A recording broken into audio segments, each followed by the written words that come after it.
Visualisation. Visualisation. Non, c'est ça, là. Je visualise. Ah, je vois rien. Non, il n'y a rien. C'est noir. Je vois rien. Absolument rien. J'essaye, là. J'essaye vraiment de trouver une image. C'est noir. Et ça me fait souvent ça. Est-ce que vous, ça vous arrive aussi? D'essayer de vous faire dire, de visualiser. Puis, il n'y a pas grand-chose. Ben, c'est noir. Ou, non, c'est ça, ma tête, elle s'en va de partout, là. Puis là, je suis perdue d'un raide. Ça s'en va, j'ai plein, mille et une idées qui s'en viennent, pa. Mais non, c'est ça, alors il n'y a pas d'image, nothing, il n'y a rien, c'est le noir. Dites-moi en commentaire si ça vous arrive à vous aussi. Puis, ben, c'est dans cette vidéo que vous pourrez avoir un petit déblocage sur ça. Bonne écoute!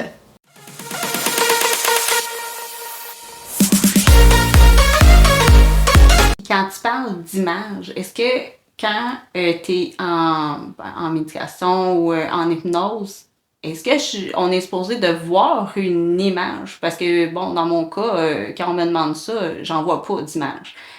Qu'est-ce que c'est supposé Bien, de c'est pour ça faire? qu'on va utiliser le mot « qu'est-ce que tu perçois ».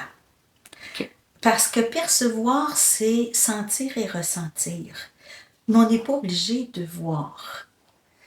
Voir sans voir, comme dans un rêve. On va raconter un rêve, mais il y a plusieurs personnes qui ne rêvent pas en couleur, qui vont rêver, ils vont se souvenir de ce qui s'est passé, ils l'ont ressenti profondément, mais ils ne voyaient pas. Tu sais, comme moi, si on me dit, imagine une pomme rouge, oui, ça se fait dans ma tête, mais je la vois pas, là. Même si je ferme mes yeux, je ne vois pas la pomme rouge. Mais à l'intérieur de moi, je la vois. Je le sais parce que le cerveau a capté des milliers d'images. Alors, ça fait partie d'une des images. C'est surtout que l'on ressent. Donc, le cerveau va m'amener à sortir des choses, puis tu fais juste dire qu'est-ce qui te sort. Qu'est-ce qui te vient à l'esprit? Moi, je vois, pas je vois, mais je perçois orange. C'est parfait, orange. Parfait, on va y aller avec orange. C'est parfait, on y va avec ça. On ne sait pas pourquoi le cerveau va à telle place, mais il y a... Le cerveau se rend là par rapport à tout le vécu d'une personne. Tant que la personne ne l'a pas vécu, c'est difficile de trouver tous les mots de ce qui se passe dans une séance d'hypnose quand il va d'une façon métaphorique. C'est tout simplement que je fais une guidance en collaboration, mais par la suite, la personne va me parler. Je pose le moins de questions possible, mais j'ai besoin d'accompagner en étant tout près de la personne pour qu'elle sache que je suis là. Tu sais, comme comment ça se passe, comment tu te sens, ce genre de questions-là. Et dépendamment où la personne va, moi, je fais juste l'accompagner. Mettons, qu'est-ce que tu perçois? Qu'est-ce que tu ressens là? Elle va me le dire. Et quand je sens que la personne est en train de vivre quelque chose de très profond, je vais lui laisser du temps. Tu sais, c'est une connexion entre deux. L'hypnose, c'est une connexion entre deux personnes qui font qu'ils s'unissent. C'est vraiment au niveau de l'union dans l'énergie de... Comme moi, je suis dans une énergie de bienveillance, de bonté, d'accueil. J'ai pas une hypnose très directive. Je fais juste une guidance pour que la personne aille où est-ce qu'elle a à aller par rapport à ce qu'on travaille.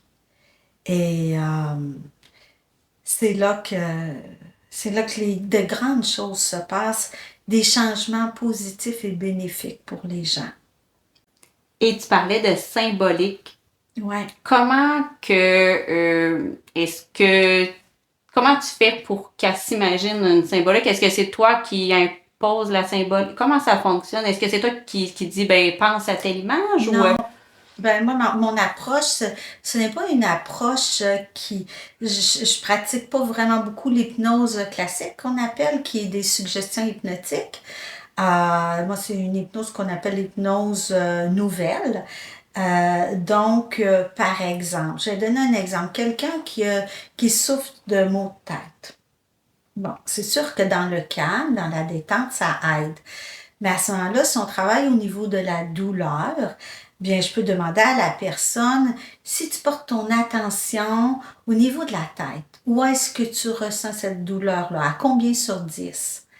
Ensuite, si tu avais à imaginer une forme, un objet, un symbole, qu'est-ce que ce serait?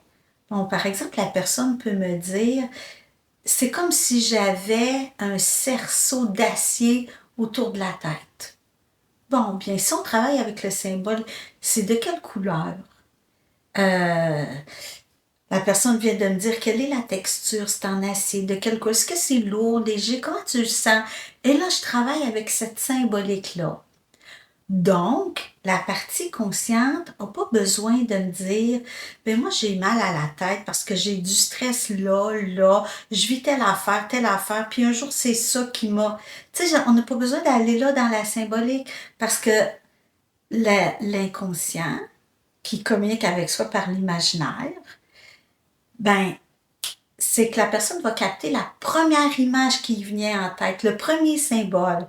Dans ce symbole-là, tout son cerveau sait qu'est-ce qui contient ce symbole-là. Quelles sont les douleurs que dans le symbole. Qu'est-ce qui fait qu'il est noir ou qu'il est vert ou orange? Moi, je ne le sais pas.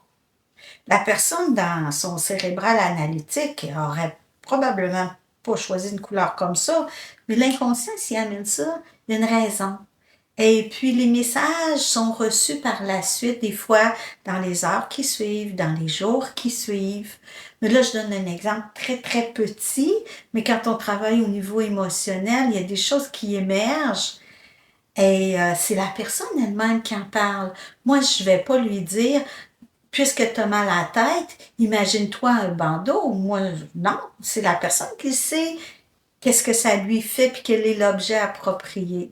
Donc, quand on travaille avec les symboles, on déjoue le conscient analytique pour aller beaucoup plus profond en soi. Très, très profond. Puis c'est là que ça se passe. J'espère que cette vidéo vous aura plu. J'espère que vous en aurez appris dans cette vidéo. Si vous voulez me mettre en commentaire comment vous avez trouvé la vidéo, j'aimerais bien. Si vous avez des petits conseils, donnez-moi-les, sans problème. Puis ben, on se revoit pour une prochaine vidéo qui va être... Mes vidéos sont les mardis et les vendredis à 19h30. Donc, abonnez-vous pour en avoir... pour savoir tous les rouages des métiers. Puis en savoir plus, si vous voulez changer de métier, si vous voulez en apprendre plus sur d'autres métiers, c'est le temps de vous abonner à ma chaîne. On se revoit pour une prochaine vidéo. Merci à vous d'avoir écouté la vidéo. Bye bye.